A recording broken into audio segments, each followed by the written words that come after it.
welcome back to Praggers Gaming. I'm Gamer Praggers, and this is a little roundup for the channel for 2024. So I'm going to run through a list of the games that I've completed on the channel this year, as well as some of the games I've played off in my own time. So we'll go through those, including completions, do some stats, and just have a general roundup of the year for the channel, because I like to do that at the end of the year. So let's start with the games that we got the full completions of, with the most recent, which I believe is SteamWorld Dig. We covered that in videos to go through the first playthrough, which we did without a guide, and then we went back and we did the speedrun following a guide, and I did that across a couple of streams, and we did that relatively well, including working out how to do the really awkward sequence skip jump. Next up is Still Wakes the Deep, which I really enjoyed. We played that on stream blind again when it released into Game Pass, and I really enjoyed it. It's very reminiscent of The Thing, except it's on an oil rig in the North Atlantic, but I really enjoyed that. I then went back after the fact to do a second playthrough to get the rest of the achievements. There were a few collectibles and a few things that we'd missed, so I went through with a guide to get those. Before that we did Nobody Wants to Die. Again, I really enjoyed that one. Something a bit different, a detective sim maybe. It was a little short, but I really enjoyed the story for that, and the crime scene investigation mechanics I really enjoyed. Next up is While the Iron's Hot. Now, I really enjoyed this little game on Game Pass. I did a series for the channel, playing through, and then I did a follow-up of the end for the remaining ending, and then we flicked back to the original save to finish up getting the rest of the achievements. Next up is Lightyear Frontier, a farming sim in early access on Game Pass on an alien planet. You have to help clean it up, which is how it gates your progress through the world. It's recently had a fairly big update with new people that you can have come live on your farm, as well as new animals, and new mechanics around those animals, but I haven't had a chance to check it out, so maybe in the new year try and get the new achievements. We also had Airborne Kingdom, which we played in Game Pass, and I did two series technically on the channel. One was going through blind, trying to work out how to keep the kingdom afloat, airborne I suppose, and manage the people and resources that you need to stay airborne. And I quite like that aspect of trying to balance it out. But the second playthrough had it so where it was randomized, so where you found things before would not be in exactly the same location, so they gave it a little bit more mystery for playing through on a second run, which I really appreciated. We also played the Yuffie DLC for Final Fantasy VII Remake. We went through that on stream, and also tried getting some of the more difficult achievements for the mini game where you had to destroy the boxes, which annoyed me, I'm not gonna lie. We also played My Time at Porsche on stream, which was one from the backlog, not Game Pass, but I wanted to get through a second playthrough, or restart a second playthrough to get the achievement where you beat Higgins. We don't like Higgins. Where you beat Higgins to building the bridges. Or, no, not the bridges, it's the bus stops. The tuk-tuk stops. So, yeah, so that was a missable achievement, and I'd missed that on my first playthrough, so I thought we'd do a stream of that and get all of the other achievements, which we did do. I really enjoyed that. My Time at Sandrock is out, and I do hope to try and cover that next year at some point, but obviously with circumstances changing and I'm not being able to stream as often makes it slightly more difficult to do. Next up was Jusant, which was a cute little indie game on Game Pass that was focused on you climbing a tower on a world gone to ruin. And yeah, I really liked that one. Again, it was just cute enough, but also the story was really good. The mechanics for the climbing were good. There was a fair amount of exploration that you could do, despite it being fairly linear. So I enjoyed that. Another game that got covered in both videos and live streams was Surviving the Aftermath, which is a colony builder that takes place after the apocalypse, and you get to reclaim what's left. I really enjoyed this one. The challenge mode, the scenario that we did in video form, where we had to find all the pieces to get the train up and running and leave, was a challenge. Having to only have so many people available, not necessarily you couldn't lose them, which would sometimes happen if you didn't treat them properly. Making sure you balanced out food while, you know, balancing, not just running off to go and explore, because you would get bandits and other nasties that would attack you. But we did that, and I really enjoyed that video series. And that just leaves one more game for the 100% list, and that's Grounded. What can I say? Grounded is amazing. I love Grounded. I spent a lot of time playing through that. I even did the video with Nez where we took down the massive tower from two different points of view. I really enjoyed that. The story for Grounded was amazing. Going through and getting the remixer and going through again, but with the additional buffs to enemies. I still won't forgive them for the lime bubble things. Nah. I spent a lot of time trying to get through the hedge base, trying to take on the. I'm sure it was just the little mini spider that was kicking my ass. But yeah, Grounded was definitely a great game. If you haven't played it, I thoroughly recommend it.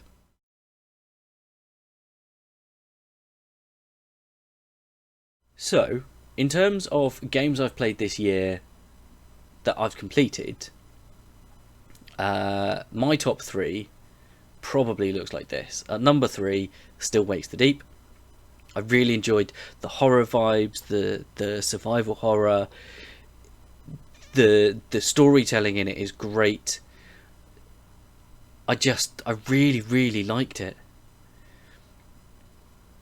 Number 2 is Surviving the Aftermath. I really enjoyed playing that game, to the point that shortly after that I was supposed to start playing Endzone World Apart, but I did a stream of the tutorial, and that was it. I hadn't got back to it. With Endzone, I think what I liked was the expeditions that you could go on, and then there was a whole sort of thing around those. But yeah, Surviving the Aftermath was great, even with the incident of the spider. So yeah, Surviving the Aftermath is number 2, and at number 1, it's no surprise, is Grounded. I really enjoyed playing Grounded and spent a lot of time in game, not just building bases, but exploring, getting resources together, and trying to find all of the bits and pieces to get the completion. I really enjoyed it. As I said just now, if you haven't played it, go and play it. It is a great game. Okay, so games that I played off camera for myself, whether that was to get achievements for daily rewards, whether it's for just because I like the game. There were quite a few, so I'll run through the list. Grim Idol was easy completion. I've got both stacks because there's a Series X and a 1X version, so I was able to get both of those. Close to the Sun is a story-driven walking sim. Interesting story, but some of the chase sequences are a little iffy. Flintlock Siege of Dawn, really enjoyed this game, with the little God Fox helper type thing with the magic and the myth and the shooting guns and stuff. It took a while for the game loop to actually sink in, because it's very, I was gonna say it's very Souls-like, but it's not. It's Souls-esque, Souls-light, shall we say.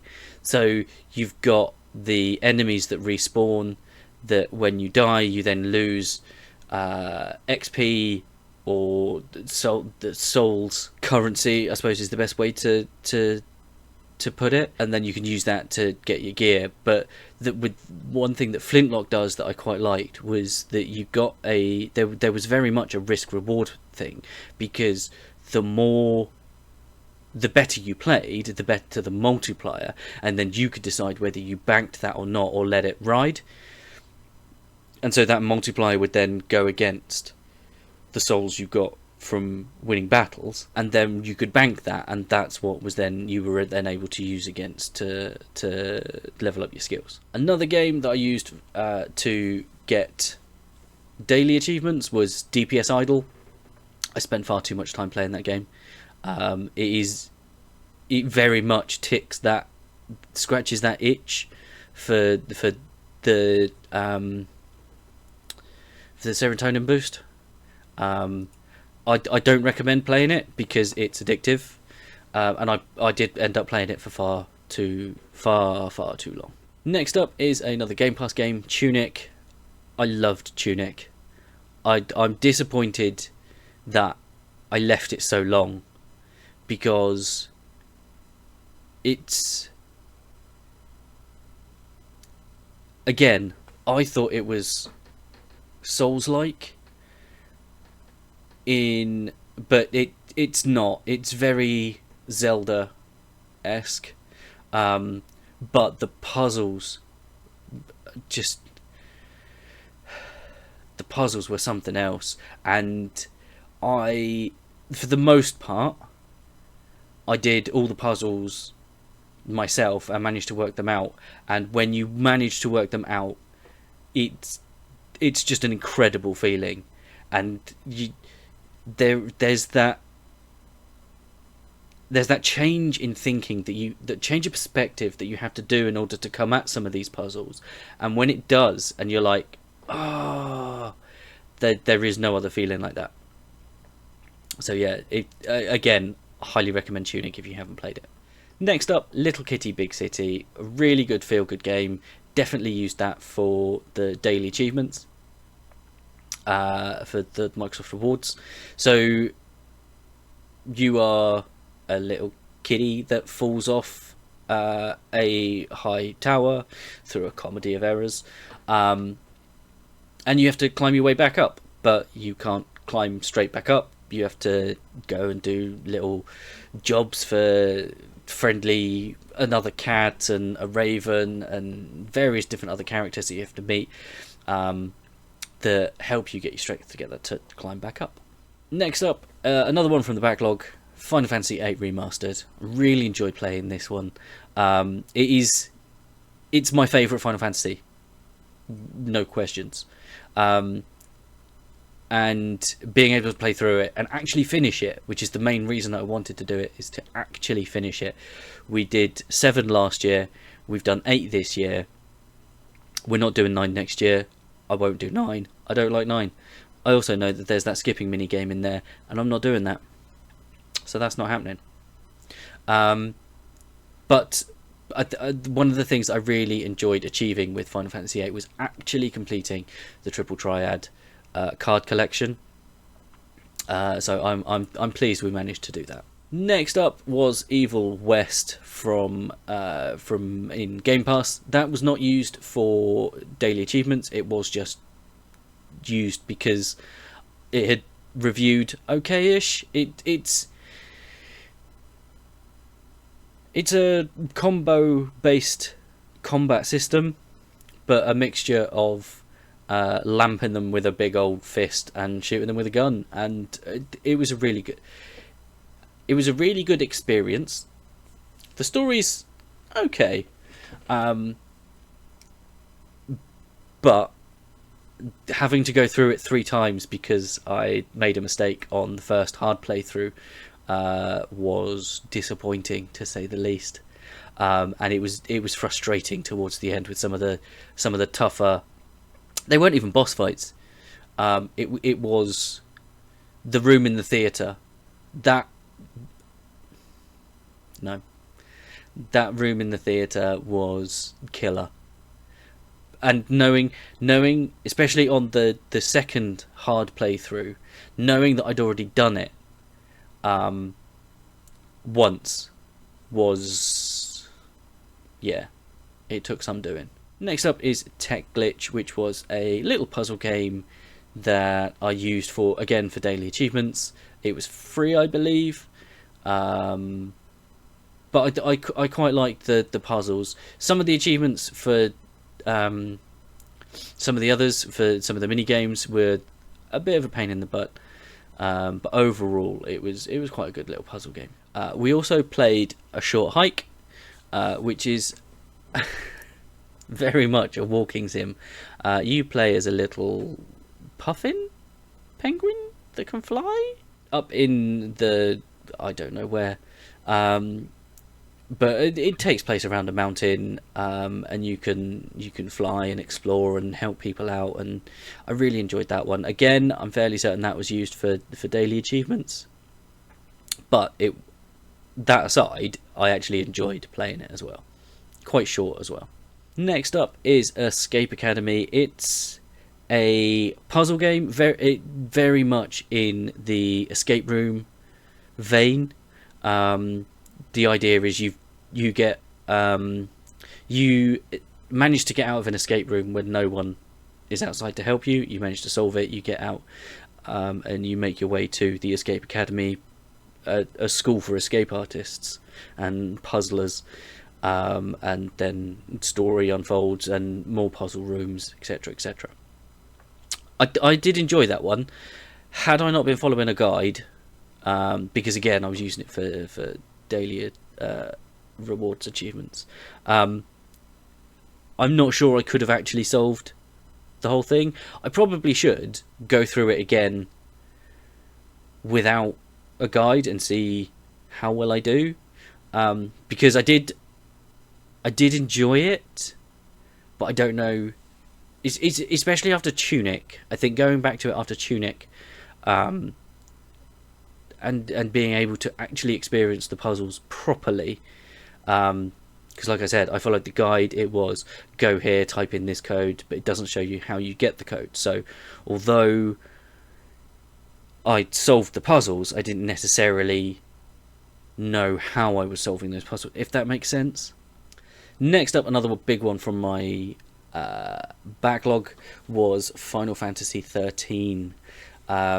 Managed to get the full completion. I had already completed the story previously, but this was going through and doing the grind to get all of the achievements, and they were a grind. They were indeed. But I really like Final Fantasy 13, and the paradigm mechanic and the Crystarium I really like. I know that a lot of people don't, but yeah, it did take me a while to get through that, but I am glad that I did. Next is the Frog Detective, the trilogy, which is in Game Pass. Again, I use that for daily achievements. Another fetch quest sim, but it's humorous. I don't think I'd have done it if it wasn't for the fact that I was trying to get the relatively easy daily achievements. Another favourite of mine is next, which is Vampire Survivors. I played this on a whim. Really enjoyed it. Definitely got bit by the bug, and carried on playing. I wouldn't mind going back and getting the DLCs and get the rest of those achievements, because I have got the completion for the base game, but I know they have had a few title updates, so there's more achievements to go for. So at some point I will boot that up again and go for the rest of the achievements. At the beginning of the year, we started up a fresh playthrough of Dragon Age Inquisition on the hardest difficulty, playing as a mage, and we did it. We finished that. We finished all the DLC, so I was very, very hyped for Veilguard, which I have started, but I haven't completed yet. But Inquisition, fantastic game. I won't hear a bad word said about it. The world is great. The twist at the end of the DLC was great, the one that leads into Veilguard. So when I'd finished that, I was very excited for Veilguard. And lastly, technically not a completion, but I did go through Commonhood. I'm disappointed. I quite enjoyed it to begin with. I wasn't a massive fan of the building mechanics, but you do, as you get further through the story, you do manage to unlock automation to make that a bit easier, which is quite good, or you can get your helpers to help you.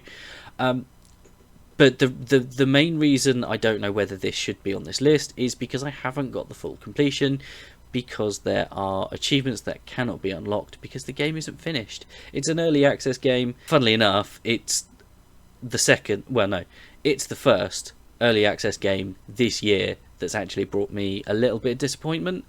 The other one is Tectonica, but there are no achievements in Tectonica, and it's also currently being done as a series on the channel.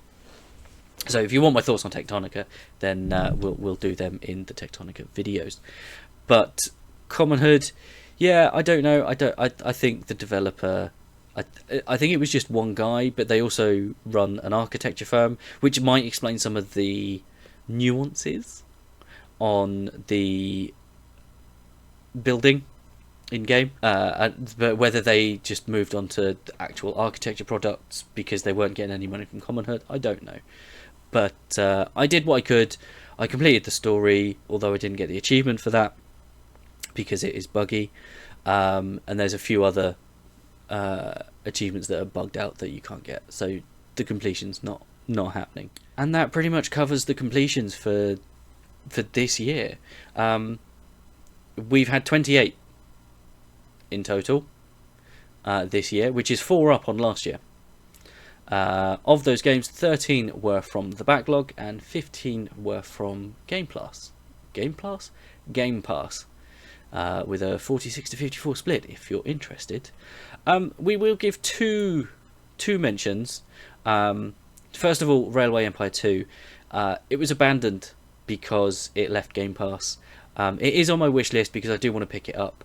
Part of me is also tempted to pick up the first one as well, but I know that there are some quality of life features that were added for 2 that aren't in 1. I think surrounding the points.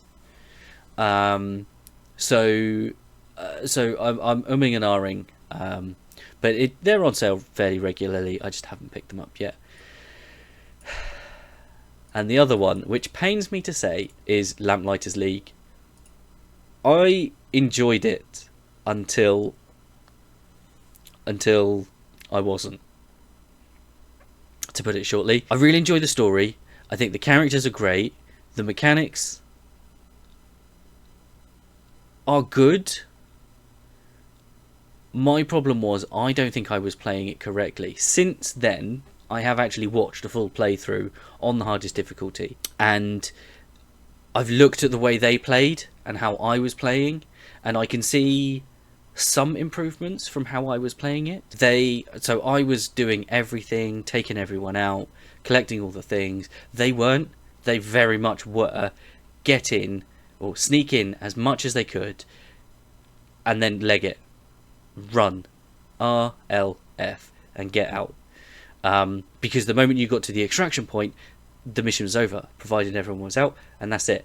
You didn't have to finish off all the bad guys. You could just do a runner. So I don't know. I may go back and play it again. Whether I'll do it on the channel or not, I don't know. And that's a look back at 2024 in terms of the games I've completed. Obviously, there are other games on there on the list that I've played, but I haven't finished yet. There's ongoing series on the channel. But there were some really good games in Game Pass. It's definitely the best deal in gaming right now for gamers. All those titles, just pick up and play. And there's such a variety on there as well. So there are games that you wouldn't have thought to play that you can just try. If you don't like it, don't worry about it. Unless you're a completionist, in which case you probably want to go for the rest of the achievements. But 2025 is right round the corner. What are we doing with 2025? I do want to carry on trying to get through some of my backlog. There's a lot on my wish list that I would like to get, but the backlog is big and meaty, and there are a lot of RPGs in there. So one of the targets that I've got for 2025 is to do a trilogy run of Baldur's Gate. Now, I don't know whether that's something that is wanted on the channel, because I don't know how I would run the series on the channel. It's because they are so big, but I could potentially take a similar approach to how I am doing Wasteland 2 currently. We're currently back doing the second part of that. So if I did start a Baldur's Gate run, it probably wouldn't start until after Wasteland 2 was completed. Next up, I know that a fair few of you are wanting me to get Mountain Blade Bannerlord 2 on the channel. It's been in my backlog for a while, and there's a fair amount of chat about it, and I know that those who love it absolutely love it. So yes, that will be covered on the channel at some point in 2025. If it's not, then you can unfollow me. Another target, as we completed Final Fantasy 13 this year, I want to try and get Final Fantasy 13 2 done as well. I've got the disc, it's in my desk right now. Again, I don't think that's going to be one for the channel. That will be one that I just play on my own. And the other game from my backlog that I want to try and get through is the Fallout 4 DLC, because I haven't done it yet. I haven't touched it.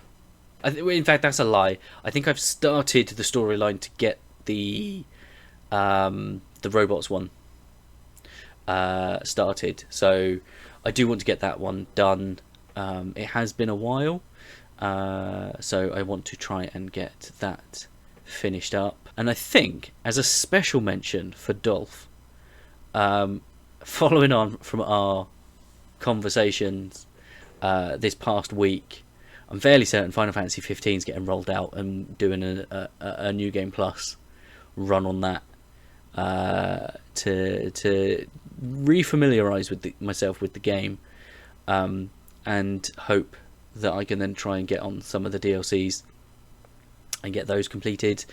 I know you've just been going through the Gladius DLC and you're having trouble with some of the scores. So yeah, I think I need to re-familiar myself with the game. I enjoyed it when I played it, but there were some... I liked the world and being in the world, and I liked the mechanics. I think the story wasn't very well told, and I think we've had a conversation and you said that the main chunk of the story isn't told until one of the DLCs that isn't included in the Royal version, which is the one I've got. But the DLCs are on sale fairly regularly, so it wouldn't take much to get that picked up. And that brings us to the end of this little roundup of 2024 for the channel. We didn't make 200 subscribers, unfortunately. We were close. We were 191 when I'm recording this, which is a day before. Tomorrow is New Year's Eve, but this video won't go out until after, so it's unlikely we're going to get 9 subscribers in the next day or so, but we were close, and I am very, very happy to be where I am in terms of the subscriber count and the watch times and views.